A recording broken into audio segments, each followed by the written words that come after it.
মঞ্চ ভবিষ্যৎ নেতৃবৃন্দ, উপস্থিত সম্মানিত ভাইয়েরা,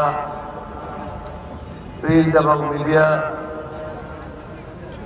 সম্মানিত ভাইয়েরা, আসসালামু আলাইকুম ওয়া রাহমাতুল্লাহি ওয়া বারাকাতুহু। আপনাদের অনেকের মনে প্রশ্ন, মুক্তিযুদ্ধে এখানে কেন হয়েছে?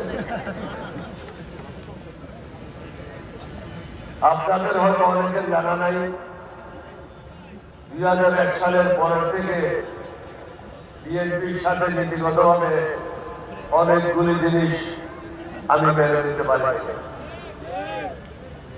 সারা জীবন আমি যুদ্ধ করেছি 1971 সাল থেকে নিয়ে একজন ক্যাপ্টেন হিসাবে পাকিস্তানের বিরুদ্ধে সর্বপ্রথম বিদ্রোহ করেছিলাম।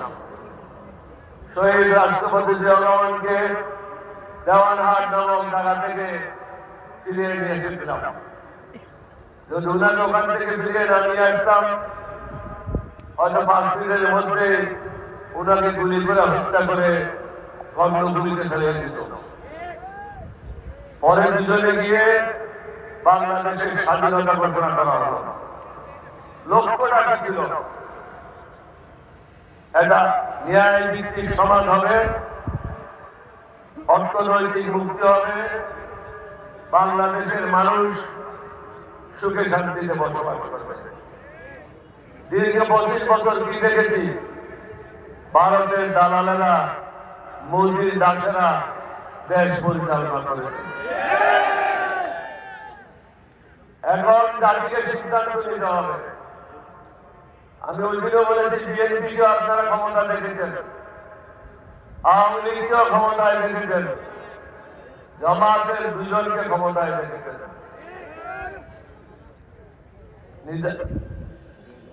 মুজাহিদ সাহেব এবং নিজামী সাহেব 2008 সালে আমরা কয়েকজন ছাড়া, নিজামী সাহেব ছাড়া, আলী হাসান, মুজাহিদ ছাড়া বাকি সবাই দুর্নীতির দায়ে জেলে আবদ্ধ ছিল। আজকে দেশের কি অবস্থা? আমরা কাপড় পাল্টাচ্ছি, নাম পাল্টাচ্ছি, কিন্তু দুর্নীতি থেকে আমরা বেরিয়ে আসতে পারি, চাঁদাবাজি থেকে বেরিয়ে আসতে পারি।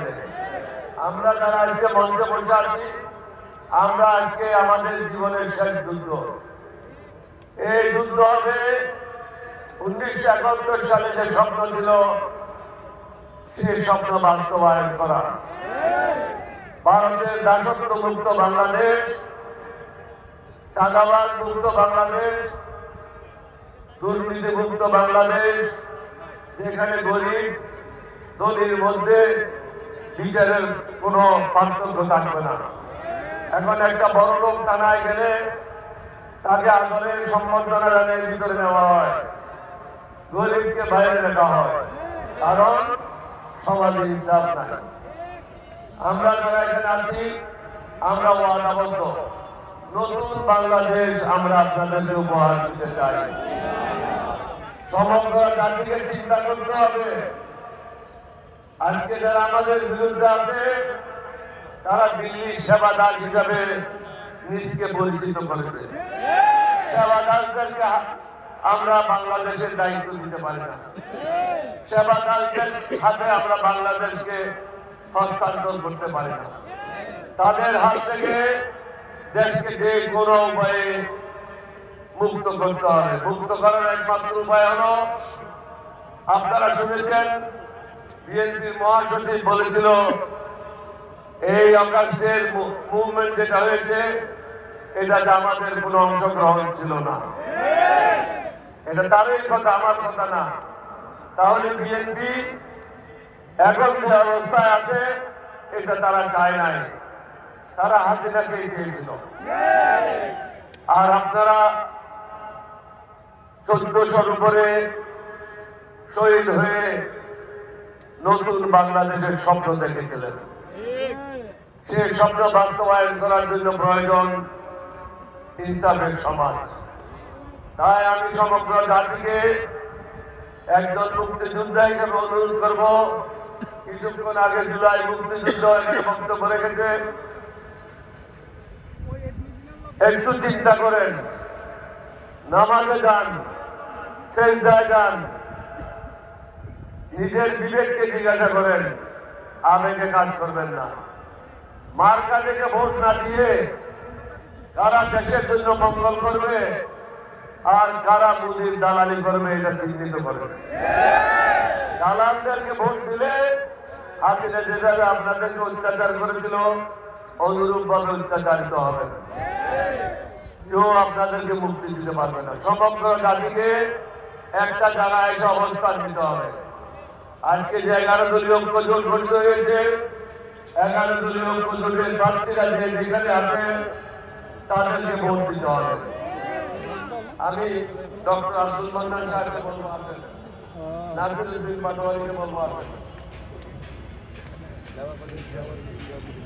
দুইজন দুই পাশে মুক্তিযুদ্ধ মধ্যখানে জাতি দেখেন,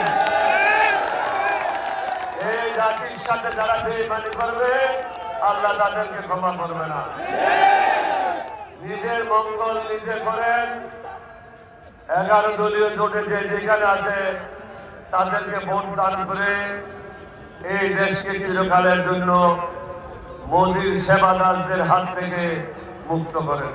আপনাদের সবাইকে ধন্যবাদ। বাংলাদেশ জিন্দাবাদ, 11 দলীয় ঐক্য জোট জিন্দাবাদ। আসসালামু আলাইকুম ওয়া রাহমাতুল্লাহি ওয়া বারাকাতুহু।